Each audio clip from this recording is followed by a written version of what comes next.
Thank you for joining us. The chat is open and we are happy to answer any questions. So feel free to post any questions you might have in the chat and we will get started. So welcome to our first live event series presented by Open Mind and CM Coaching and Consulting. I'm Dale Werner and I'll be your moderator today. I'm joined by Dr. Carla Michelle, Dr. Maliana Bradley, and working hard behind the scenes producing this event is Dr. Alex Petro. So we'll start with introductions. Dr. Carla. Hey. Thank you, Dr. Dale. Thank you, everybody. Glad that you could be here for our first of many great things that are about to take place with Open Mind and CM Coaching and Consulting. As you heard, I am Carla Michelle, and I am the owner of CM Coaching and Consulting with a background in business psychology and a master's in marriage and family therapy. So what I like to do is combine those two to help people get through their roadblocks. And one of those things we're going to be discussing today in your personal strategy. So I'm very excited to be here today. Terrific. Thank you. Dr. Bradley. Good morning, everyone. My name is Dr. Maliana Bradley. I am a coach and consultant with Open Mind. I'm a change management expert with a focus on communications that leads to strategic adoption. And I'm looking forward to having a really robust and thoughtful conversation so that we can help you prepare your strategy for 2023. Thank you. And I'm Dr. Dale Werner, and I am the founder of Open Mind and a behavioral strategist who likes to help organizations think about decision-making, engagement, and the way they interact with their customers. And then also working behind the scenes diligently is Dr. Alex Petro, who you'll meet at future live events. But thank you, Alex, for producing the event. So we'll jump right in. As we are looking ahead, we know that stepping into the new year with many grand ideas and a sense of optimism and what we can accomplish is a really great feeling.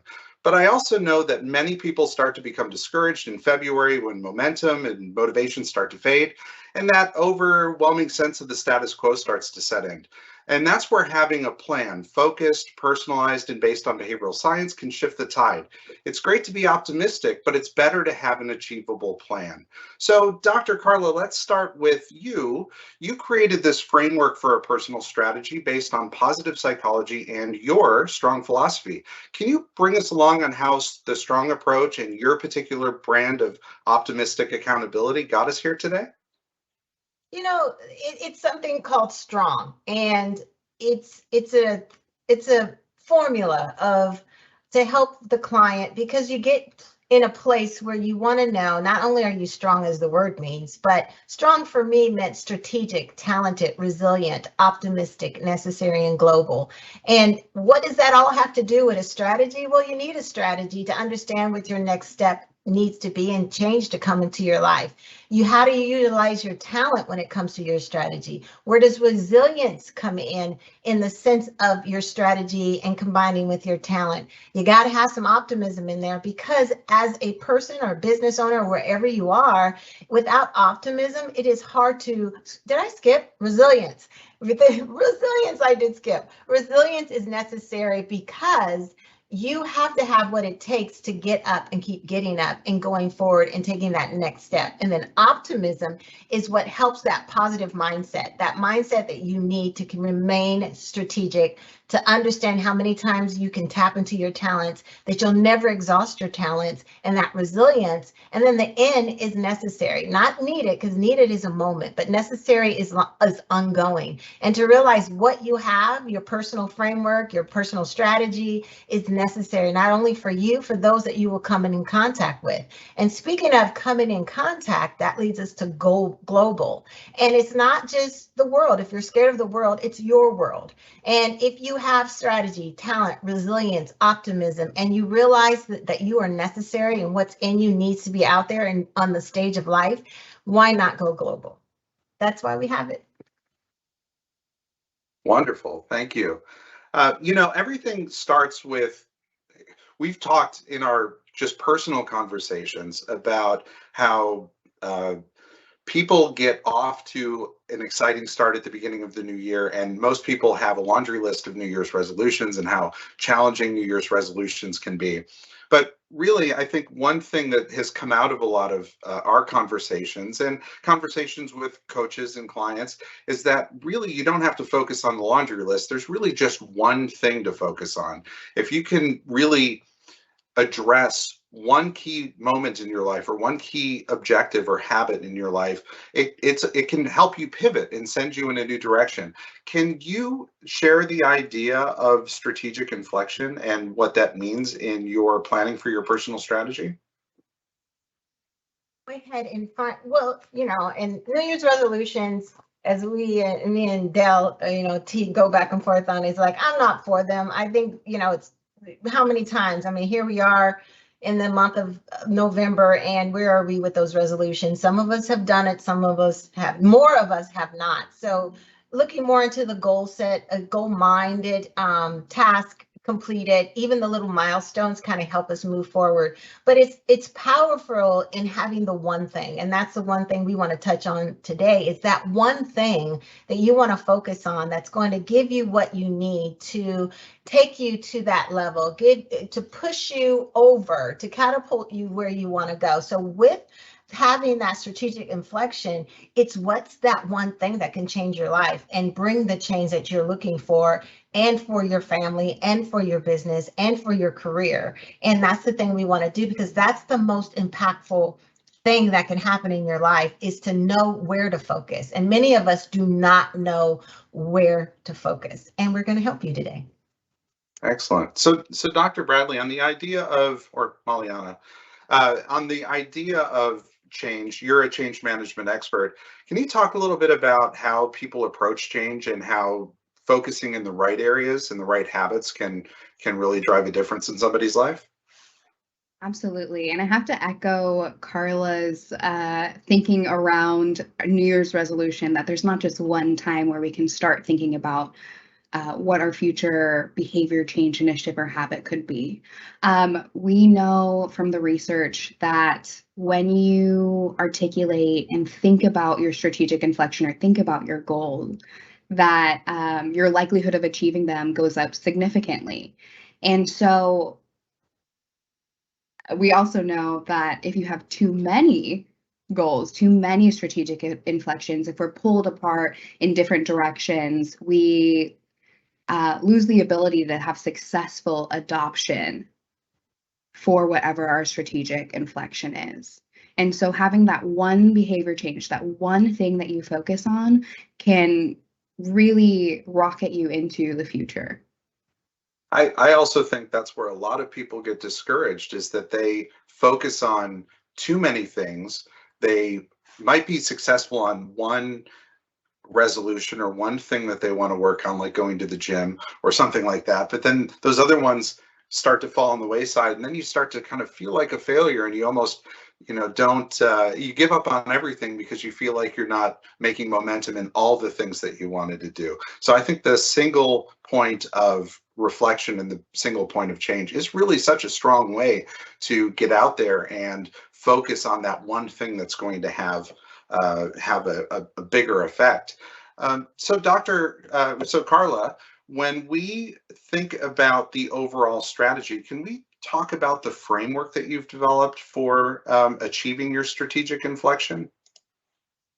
Sure. What we've done is broken down the STRONG acronym, and these are the questions based on a strategic inflection, your talent enhancement, enablement, resilience, how you reinforce it, how do you maintain your optimism, narrowing down your necessity, and then the application to go global. So there are questions here that are going to help you pinpoint your strategic inflection to a higher level. And do you want me to go over these questions, or did you Sure. kind of briefly? Okay, so when we look at the strategic inflection itself, when we start, you have to have a strategy. You cannot win a war, if you want to call life war.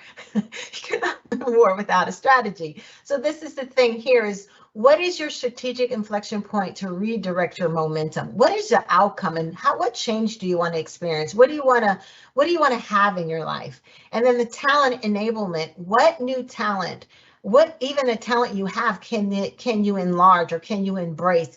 What new tool, what new resource to help you achieve the strategy that you're looking for? And sometimes a talent and a new talent could be new people that you surround yourself with. And then the resilience reinforcement, what steps or actions will keep you going when a roadblock appears? Because roadblocks appear. So how do you have that bounce back mentality? Well, you prepare for the roadblocks because you know they're going to come. It's not like you can control them, but you can control yourself and how you will stand up and serve yourself in resiliency. And then optimism. What will you do to overcome negative self-talk? That is like the biggest enemy. If we talk about the war of life, self-talk, negative self-talk is one of the biggest things that we have to overcome. Procrastination, very important. Inaction, that is life. When we coach someone, and all these coaches and great people, minds here and others in the world, that is the thing we come up against, is the negative self-talk, is the procrastination, is the inaction. Even though they have a drive that they want to move forward, these are the things. How do you overcome these? And that is something you want to have a plan in that. And then the next one, necessity narrowing, is what are the must do's? What must you do? What actions do you need to have and to achieve and to get to where you want to be? And those are your must. Those are, I must be doing this daily. I must be doing this monthly. I must be doing this in my life. And then the global application. What other areas of your life, your business, relationships, because it could be used anywhere with the inflection point, what would it affect and what will it improve? So it's important that these questions are part of your journey. I feel, and we feel, that this is something that can help your journey become clearer, because clarity is what we need. And when it comes to where we want to go and who we know we can be in this life. Did I answer your question, Dale? No, you sure did. Uh, I think the biggest question, let's start at the top and work on the strategic inflection point. I think a lot of people have a lot of ambitions, and again, we've talked about why people end up with so many New Year's resolutions or so many things that they want to accomplish, but it's really tough to narrow down your key objective, the key thing you want to work on, and only work on that one thing. I'll open it up to both you and Maliana. How do you think about choosing that one thing, or working with a client on finding that one area that's really going to create the most impact in their life? I'll kick us off. There's an activity that I like to have clients do to really hone in on what their number one priority is, their true strategic inflection. And so oftentimes what I'll have them do is reflect upon who they want to be in the next 1 year, 5 year, 10 years, and then list out all of the goals that they have that would align them to being where they want to be. And then the next step that I'll have them take is to put it in order. So in order of what is the one thing that they could choose that would have the biggest impact on their future state. And then that oftentimes is the thing that will start on as their strategic inflection. What about you, Carla? I was thinking, I have nothing really to add to that, because that was pretty, concise of what is, yeah, you can have the one thing and then what leads you there. I'm just going to repeat. So I don't want to waste time here. Excellent.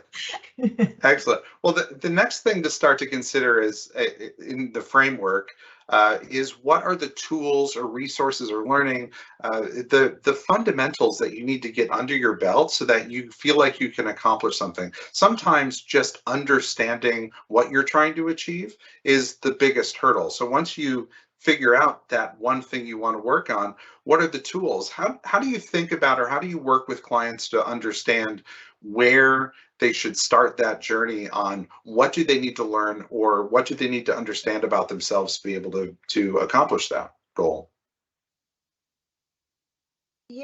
One thing you have to understand is your strengths and possibly your non-strengths. We won't call them weaknesses right now. Positive psychology here. Your strengths and understanding how you can utilize your strengths and where your strengths lead you. You can ask your question like, what do I want today, and what do I use today when it comes to my strategy and where I want to go, and what talents or can I use to get me to the future. And it could be your talent of communication. It could be your talent of strategic thinking. It could be your talent of being analytical. The left brain works more than the right brain, or you have the creativity side, and then building those things up. A lot of times, and we'll get into this at one of our other webinars that I hope everyone will attend, is using tools like personality testing and things of such to bring that out so that you understand you. I think the biggest win we could ever get with our clients is when they understand themselves. If you know you, that is one of the biggest battles. Once you know you, you move and you flow in this world in a different level, and things just start happening because the confidence comes. And so that's another talent. And this getting those things, those tools to understand who you are, how to utilize you, and what's the best you to show up in this world. Excellent. Pollyanna? I love everything that Carla just shared. I have to echo the awareness part. Knowing who you are is so important. And oftentimes our clients don't realize that there's something underneath what they're trying to achieve. And that's the true who of who they are. So whether it's conversational support to understand or assessments, really understanding who you are acts as the foundation for any of your other talent enablements. Agree 100%. And the other piece, a lot of people, knowing yourself is important, but people sometimes have a hard time finding out what those things are. I tend to lean in towards science and analytics, and I like a lot of online assessments that can be, purchased for relatively low cost, or some are even free, and they give a lot of really good information and help you understand who you are based on real evidential research. There are a lot of people that are studying how do you understand who you are, what you're missing, where your gaps are, and what your strengths are, so that you can lean into those strengths and find out techniques or strategies to overcome any areas where you feel slightly uncomfortable. So I like the assessment path, and trusting a lot of my fellow colleagues out there that are doing some amazing research and bringing that into our practice is really very helpful for the people that I know I've worked with. All right, the next area in the framework is resilience reinforcement. So the question in the way that you work through this, Carla, is what steps or actions keep you going when a roadblock comes up? Because it is easy to fall off the wagon or to miss a self-proclaimed goal. How do you keep people positive and motivated, and then get them to re-engage in their progress? One of the important things is that we have to remember to have an offense and a defense. I think sometimes we either have an offense or we have a defense. We don't have both. And if you watch any sport, they teach them offense and defense. Whatever sport you watch, there is this toggling back and forth. And telling our clients that you have to have both. You can't just, only have the plan that gets you to the end, but you have to have the plan when things come at you, and what is your recovery. And it's nothing wrong with getting knocked down. The problem is staying down. And when they stay down, it's stay down for too long, because you can stay down for a bit. There's recovery time. I understand you can get hit a little. But the important thing is which will tie into the next and the optimism. But the point is to have a plan, a strategy. I keep using these words. I'm going to think of another one. A way to maneuver through what is coming at you. To be fluid, to want your goal, but be attached to all the BS that may happen on the way to your goal to not be attached to the BS that happens on the way to your goal. And that's important to make your own rules in your head from the get-go of how you're going to get to from point A to point B, from the framework that you create with this plan to the completion of it or to the next level of it, that you will keep going no matter what. You know, there's an article out with a couple, and I can't remember the couple, but you know if I said it, but they made a decision in their marriage that they just would not quit no matter what. And, you know, 20 something years later, that is what sustained them, even when it was difficult, even when hard times came, even when they didn't like each other, they would not give up on what they promised and what the goal they had for their marriage. And that is resiliency. Do not give up on your goal. Even if you get hit, you get back up and you rearrange some things, find out a new way of maneuvering, but don't give up. I love that, Carla. Thank you. And I appreciate that story. I'm such a huge fan of this framework for people, and something that I really love in the resilience reinforcement is the idea of don't neglect the journey for the destination. And I think a lot of times people want to meet their strategic objectives or meet their goals in such a short period of time, and oftentimes that's not the reality of the situation. And so this idea of resilience, not only is it going to be fruitful in achieving your strategic inflection, but it's going to be fruitful in other areas of life. Like in the story you mentioned about the marriage, it can be applied to so many different places. Yes. Absolutely. And the other thing that I think about resilience is a lot of people get hung up on the fact that they missed a goal or that they didn't achieve it in the time, as you said, Maliana, that they didn't, achieve it in the lofty time that they set out for themselves. And where the difference between resilience success and resilience failure is when you recognize, oh, I'm not achieving my goal, or, I want to go out and run and I didn't get off the couch this week and I didn't put in the miles, or whatever it is that you want to achieve. It's not that you didn't do it and you're looking at the past. People get stuck in the past and they don't let it go. And they say, well, I'm going to get up and go run today, or I'm going to start, this afternoon or tomorrow morning. The path to resilience is not never failing or never meeting that goal. It's recognizing, oh, I'm not quite where I want to be, and I'm going to take a step. I'm going to put that in the past. I'm going to forgive myself for missing it, and I'm going to step out and start working on it again right now. I'm going to get up and I'm going to go sit at my desk or whatever it is that you need to do it, and just get back on the horse, because nobody's going to judge you except for you, and you move on. But what you don't want to do is look back another week from then and say, well, I missed it again. You want to be proactive and get back out there. And so that gets to the idea of optimism and maintaining that optimism.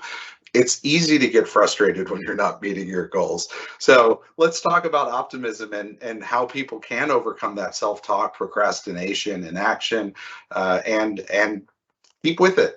Persistence. Dale, I think of you and the marathons you've been running lately, and my block slowly, very slowly, but you still showed up. And in my block of half marathons, and 13 compared to what 26 or 20, whatever it is, almost 27 is a big difference. However, what gets anybody through the marathon of life is the persistence and the self-talk of keep moving, keep one leg, one foot in front of the other. And how many times I wanted to give up and cry because I thought I was getting to the end of it. And I realized that either I was seeing things because it wasn't the end, and, crying and stopping. But optimism, I finished, but I thank God for people around me that, surrounded me and said, keep going. But optimism is that self-talk. That's when I started losing momentum, when I was like, I'm not going to finish this. This blister hurts. Oh, my shoe is too small. Oh, these pants. Oh my gosh, the thighs rubbing, and it's the fire about to start right here. And all of the talk, it's hot. I'm thirsty. People are passing me and they're out of shape, and they're more out of shape than me. All of this talk can stop us from going forward. And yeah, that's an example of running a half marathon for me, but it's not a sprint, it is a marathon. So we have to check our self-talk. I'm very much into maintaining my optimism with affirmations, saying some things that speak some life over my situation, over my business, over my clients, that it is that self-talk. And when it comes to that procrastination, it is that this thing is easy. Why am I putting it off? It's easy. I can do this. It's easy. It won't take me long. Let me focus, or let me ask for help. Let me get some support. I am not in this alone. But inaction is not, I can have some inaction days, or my client can have some inaction days, or you can have some inaction days, but it should not be an inaction year or month, or, it's got to be a set time. There is a lot of people may use this concept, but they give themselves about 30 minutes to be sad or 30 minutes to be mad. And then once that timer goes off, they got to get over it. And so that is the way to maintain your optimism, so that we're human. We're going to feel, we're going to be sad, we're going to be depressed, we're going to be mad. There's moments, but we don't have to stay there. What do you think, MB? Oh, Carla, as someone who probably couldn't even run a half marathon, I'm always inspired by both you and Dr. Werner. But I agree. It's okay to be human. It's okay to reflect on emotions that are authentic and real, but it's what you do afterwards that really counts. I think I can't recall exactly who said this, but it's not the first, and I'll use failure. And I want to set that up to say failure is okay. It's not a bad word. It's not the first failure that matters. It's really the second, because that's an active choice. And the optimism gives us the ability to say, okay, even though I didn't meet what I thought I met, I'm going to get back up. I'm going to finish this marathon. I'm going to keep on going. And one thing that I love about this framework is all of these things, right? Resilience, optimism. Not only are they supportive in the moment, but it's really a shift. It's a true mindset shift that can positively influence our entire lives. Just when it comes to optimism, I think this is one of the areas where people kind of sleep on it. They say, oh, okay, strategic inflection, I can make an immediate connection to that, how that will jumpstart my goals. But sometimes it's harder to see where optimism can play such a huge role in actually achieving success. But we know the research shows us that this type of optimistic mindset, thinking about how you're responding to yourself in specific situations, thinking about how you're going to reflect on inaction, it really does have a huge impact. And so this optimism maintenance is just as important as all of the other areas in the STRONG framework. And so just something to keep in mind. I know it's not always the one that clients are the most comfortable with or think the most about. Absolutely. One of the, so I'm going to respond to one of the questions in the chat. There was a chat question that came in that said, can you have more than one strategic inflection? I guess you can. You can have as many as you like, but the true purpose behind having a strategic inflection, one goal, is that so you can focus on it and really make it your priority. You can have a number of tasks that support that, or a number of other things that you want to accomplish and do. But the idea of the strategic inflection is the one thing that you're going to focus in on persistently and consistently, and really put your effort behind. And that gets back to the idea of optimism. If you're trying to split your time and change, ingrain good habits, or achieve something magnificent in your life through the strategic inflection, and you can very easily get distracted because humans are not good multitaskers. The research shows that you can really only put your focus wholeheartedly on one thing at a time. And you can easily get discouraged or lose that optimism or lose that momentum and allow resilience to sway if you are working on too many strategic inflections. So with that optimism maintenance, it's easier to focus on when you're working on that one big goal. And that takes us to our next question in the framework, which is necessity narrowing. What are the must-do actions to achieve your strategic goal? So what are the things that you have to do, you have to accomplish, and keeping that list as focused and tactical and grounded and practical in your day-to-day is so very necessary. So Maliana, maybe you can talk about how people have a hard time really getting to the bare bones of what's necessary in achieving your strategic inflection versus what feels good or what people may want to spend their time doing rather than those must-do actions. Absolutely. I think we've all heard the adage, how do you eat an elephant one bite at a time? And I think there's a lot of ways to go about thinking about the actions that are most important for the strategic inflection. So I'd say you can list out maybe 30 to even 50 actions, but then you have to think to yourself, what has the most weight? Which of these actions has the biggest impact on the strategic inflection? And you can take a handful of those and then break them down into even smaller bite-sized pieces in saying, what does it look like for me to actually be able to do this? I can say, I'm going to get fit.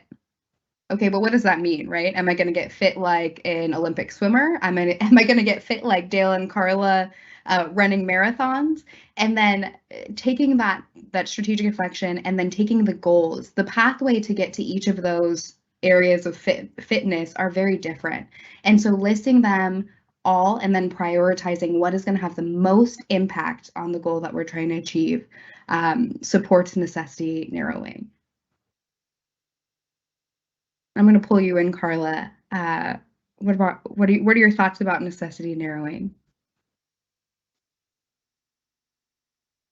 Oh, Carla, I'm not sure we can hear you. Wouldn't be a live event with one, you. Can you hear me? Can you hear me? Sure can. Yeah. Okay. You hit it, MB, and it is that narrowing down and Dale, just narrowing down into that. And I want to add the part that have confidence in what you narrow down to focus on, because a lot of times we lose that confidence in our decision making when it comes to narrowing down on our must do's, because they over here could be doing something else, or they said I should be doing this, or they mentioned, and do I do that? And that's that protecting that part of your must do's. Those are your babies. Don't let anybody just pluck your babies. And if you don't have babies, that's your money. Don't let anybody mess with your money. And narrowing in and protecting what you feel your must do. Now, I'm not saying you're concrete and you cannot be changed. I'm just saying have confidence in those things that you know that you must do to get where you want to go. Oh, spectacular. Yeah, you guys, I can't even add to that. You guys are so perfect.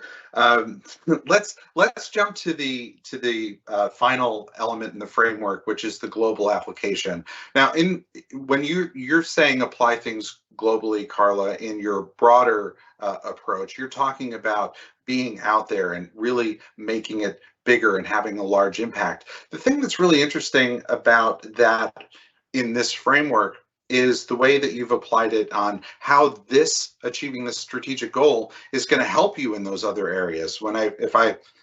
Maybe I'll recap kind of my running journey using this framework in a minute, but getting fit, as Maliana said, it might be the big strategic goal. There's lots of ways to look at that, but then the global application is, why is this important to me? So I have more energies to play with my kids, or I'm gonna be able to make that next level at work so that I can, achieve my professional goals, whatever those things might be. When you're thinking about global application, Carla, and you're trying to keep people motivated and tying it back to that big idea, the thing that it's going to help, or the reason why, how does that relate when you're working with your clients and really getting them to see the big picture and using that as a tool to keep them motivated? It's something that happens as we go through the STRON. It starts to almost transform them and those around them, because the people around them, whether in business and life or relationships, start seeing the shift. They start seeing changes. They start seeing that person or client show up differently. And that alone is not alone. That's one of the ways that I've seen it kind of mushroom into other areas of their lives, because people are witnessing them going through this framework and seeing live change, like in their optimism and the way that they're handling even relationships, and how they're speaking to their loved ones, and how they're speaking and interacting on their jobs and their careers and their professions and their business. So it's happening live. Is that the word? There's a term they use. It's happening as it's happening. But that's basically what is happening. It's happening in a way that you're witnessing. It's not like the cocoon, the butterfly in the cocoon, where it's hidden, the work that's being done. This framework is showing you, everybody, yourself, and people watching the change that is happening on point.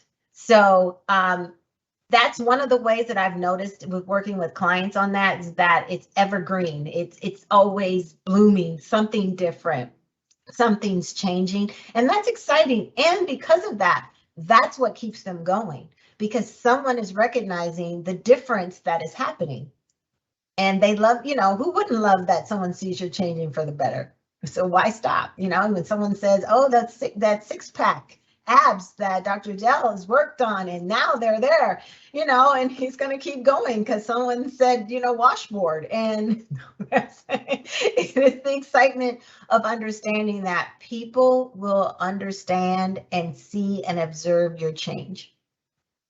Absolutely. And sometimes it's really tough to see that change yourself in the moment while it's happening. I've got a 9-year-old who is growing up quickly, too fast. But you don't necessarily know the changes day after day. But when I go back and look at pictures of him even 6 months ago, he is a different kid now than he was then. And I think a lot of these plans, you want to keep it in front of you, and you want to keep it front of mind for you, but it might not feel like you're making progress. But if you look back from where you were a year before, after you adopt something like this, you do see big leaps actually in the progress that people made. And sometimes it's very difficult to, in the day-to-day, in the drudgery of all the other things that you're focused on that life throws at you, is to recognize that change is incremental and slow, but it is happening. And as long as you're focusing on that growth, you'll achieve the results. It may not even be the results that you want. You may far surpass what you were expecting. I don't know, Maliana, what do you think about that? It really makes me think of some of those videos that you see where someone takes like a picture every day for a year, and at the end of this short kind of video that showcases each day, you can see significant changes in their appearance, or if it's a weight loss thing, what they're doing there. And it's the same way here. You might not see it immediately, but it's happening. Every step is a step forward in the right direction. And something that's really interesting about this framework is, and other types of habit formation or behavioral change, is it can be a catalyst for other things in life that are positive. So similarly to how we know there can be a key point or a key goal, eating healthier, working out, changing careers, that can domino and create positive habit formation or positive habit change in other areas of life. Similarly, this global application, when you're finding your strategic inflection and you're applying it with the rest of the framework, it truly can show up in other areas of life in a positive way. Terrific. Well, let's since we're talking about how this all comes together, let's bring this back to how do you actually operationalize this? How do you bring this into your life and make it a true and genuine, consistent part of your life? Alex, if you could put the strategy on a page up, I would appreciate it. So the framework culminates in this strategy on a page. It's a one-page document that you fill out. You can work with a coach. Not sure that's the right slide, but technicalities.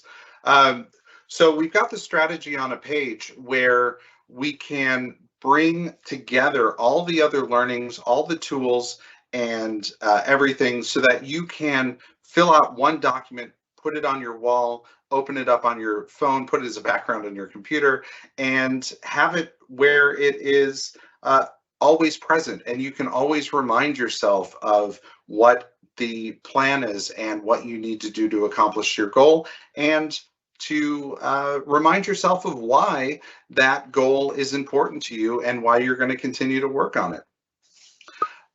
Carla, maybe you can talk a little bit more about why the strategy on a page. Yeah, oh, thank you. Yeah, just a little view there once the camera comes over to me. But let's see if you can see it. It's just a one pager, as Dale was saying, and we'll make sure that you get a hold of this. So what it is you're understanding that the strategy on the page is able to, there we go, help you dissect your strategy basically, and really make it simplified so that you can, as Dale said, have it on the wall, put it on your screensaver, on your computer, on your phone, something that you're able to track. And these are the questions. I am strategic, and that's great affirmation over your life. And I am empowered to achieve an inflection point in my life. And then here it is. What did you get from the other questions that we just went over? What is your point there? What is it that you're going to do? What's going to help you keep that momentum where you want to go? You're talented, so I need to do this. I'm going to do this because I'm talented, and I'm going to use these talents to do this and to accomplish, which is going to align my goal. Do you want me to stop here because I'm going all through them? Is that? No, that's okay? Perfect. Being resilient, what is it? I'm faced with unexpected challenges or roadblocks. So what am I going to do? You could even use this. I'm going to throw this out here for dating. You're out there trying to date, and you got to be resilient when you keep going on those dates and things are not going the way you plan. Well, what are those roadblocks that you're going to make sure that you start overcoming, and that you're not going to give up, because there are so many other great people out there waiting to meet you. Optimistic. If you become discouraged or unfocused or complacent, do you have an accountability partner in your coach? How do you remain optimistic, and what notes can you take about yourself that you already know about yourself that keep you going, that work for you? What are your sweet spots? And then writing down, I am necessary, to ensure that you are focused on that critical elements of your plan. So I will do this because I am honed in on this because of that. And knowing that this is a necessary action plan that I'm going to have for my life. And then the global, achieving that will mean, and it'll influence, and it'll impact, and understanding that is important to look at the bigger picture, that what will you impact? Who will you increase? How will you increase? People are watching you. People are encouraged by you. You're going to encourage someone to have a strategy. And anything else, Dale?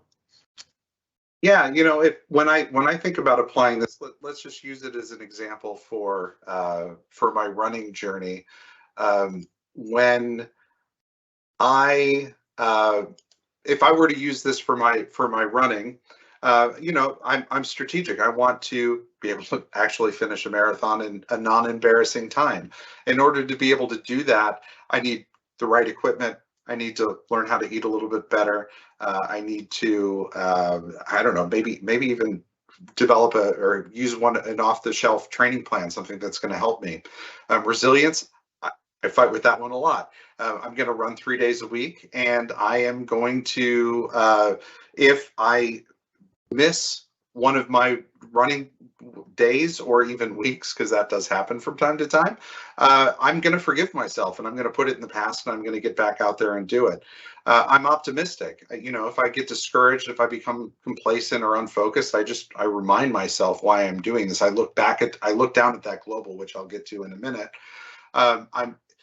What are the elements, the critical elements of my plan? Well, for me, that's persistence. It's actually getting out there and doing it, and putting in the miles, even if they're very, very slow miles, even if I walk for a day.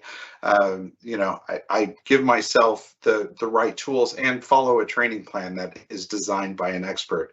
And then why do I do it? What's my global position on this? Well, it's so I can have more energy to hang out and keep up with my 10-year-old kid, because he's got a lot of energy, and I want to be able to continue. So I'm not doing it to run a fast marathon. I'm doing it for something else that is meaningful to me, and then I use that as a reminder on how to stay optimistic. So this strategy is intuitive, and it's helpful, and it works for both big and small things. If you want to develop a new habit, or if you just want to get off the couch and do something new or interesting, or professionally.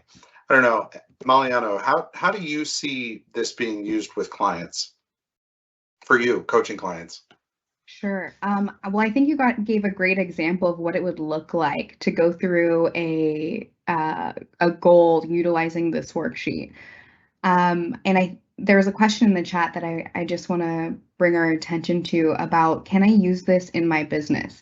And yes, you can use this wherever you need to be able to apply the strategy. It's applicable across personal, professional, all of the aspects of life. So feel free to use this framework anywhere that you think it would be helpful.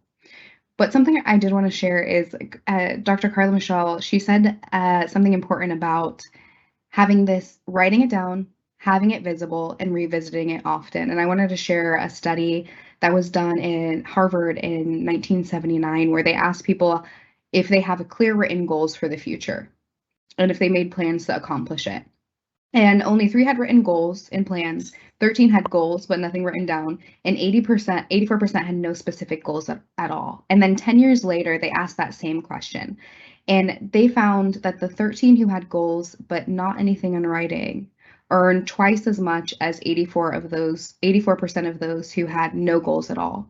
While the 3% who had this clear written framework, these clear written goals, on average made 10 times as much as 97% of the graduates altogether. And so having these written down, having these visible in front of you all the time is really important in making sure that you succeed. So, whether it's some clients who will set reminders on their calendars to take a look at what they've written down, or it's queuing up your family or your coworkers to have regular conversations about your strategy. All of those things support this visible and front and center strategy that will support your goals. That's terrific. And I love how they ask them 10 years later and not a year later, because it does take time to accomplish those goals. But I'll take 10 times over everybody else. That sounds pretty nice to me. Science said so. That's great. So Carla, any closing thoughts about the strategy, the framework, the approach? One thing is the power of coaching and having a third voice or another voice that is rooting for you and working with you on cutting through the noise and the chatter. Maybe you can speak a little bit about that. Oh, it's so important, not just because I am a coach and this room is filled with coaches who love to support clients on their journey. I have to give a story. I was with a client yesterday, and she's rambling off some of the great ideas that she has, and I'm grabbing her ideas and I'm writing them down for her because they're just in her head. And every time I've talked to her, they're just in her head. So I went through this framework with her: the strategy, talent, resilience, optimism, necessity, and global. And I put it in this form for her. And now she has it. And now she has clarity. Now she knows where she's going. Now it's just not in her head, giving her a headache because she was feeling overwhelmed. So if you're ever interested in having someone support you and push you and have an accountability partner, someone who believes in you, and we ain't got to know you to believe in you. We just know your capabilities and we can get to know you even better. But there's coaching opportunities to have that, and we want to invite you to that. And can I speak to this slide, please? Because we want to invite you, if you're interested in behavioral science for your organization, we have a link that you can avail yourself with, but there's so much that we can do for you. You've heard from Dr. Bradley, you've heard from Dr. Dale, you've heard from myself and Alex. Even though he hasn't spoken, he is able and willing to assist you and support you and to walk the journey with you as we move along in this framework. Because you know what? It could be next month, but next year is here, and we're happy to be a part of your team. Yeah. Great. Yeah, so this forum doesn't lend itself to having live questions, but if there's anybody in the audience that would like to post a question, we've got a few minutes left and we'd be happy to answer that.